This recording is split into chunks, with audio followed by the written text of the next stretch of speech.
Борбата против корупцијата остана само на хартија, реформите во судството затаија, а скандалите го заземаа пиедесталот. Наместо политичките елити да се посветат на суштински реформи, се посветија на политичко влијание во речиси сите сфери. Според Европската комисија немаме завршено речиси ништо од домашните задачи, иако владата секој ден се фали дека работела на европската агенда. Како што стои во извештајот, не е постигнат напредок во борбата против корупцијата. Судскиот систем пак си е посебна приказна. Ниту еден скандал не останал незабележан од европските челници.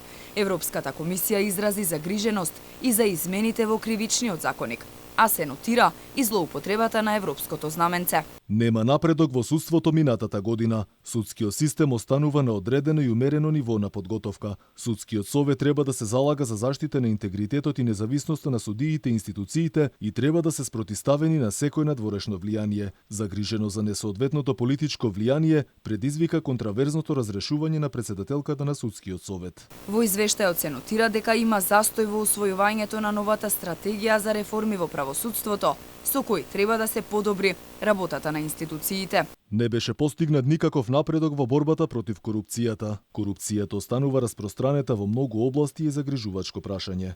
Се зголеми одложувањата на судењата на случаите на корупција на високо ниво, што резултираше со истекување на рокот на застареност на некои случаи.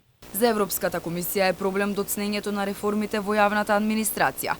Се критикува работата на парламентот, неусвоениот деловник, измените во изборниот законник, како и неусвојувањето на препораките на ОПСЕ. Македонија има ограничен напредок во слободата на изразување, борбата против криминалот и перењето пари. Умерено е подготвена да се справи со конкурентскиот притисок и пазарните сили во Европската Унија. Покрај извештајот денеска во Европската комисија беше презентиран и планот за раст на Западен Балкан. Еврокомесарот Вархеи порача дека на земјите кандидати мора да им се понуди кредибилен пристапен пат до Европската Унија. Сепак Македонија и останатите земји мора да покажат интерес за суштински реформи. Главна тема на пресконференцијата беше предлогот за отворање пристапни преговори со Европската Унија за Украина и Молдавија. Украина заврши над 90% од неопходните чекори наведени од комисијата минатата година, особено во делот на судските реформи и борбата против корупцијата. Останатите реформи се на добар пат и затоа препорачавме да се отворат пристапните преговори. Преговорите со Босна и Херцеговина ќе бидат отворени откако ќе се постигне потребниот степен на усогласеност со критериумите за членство.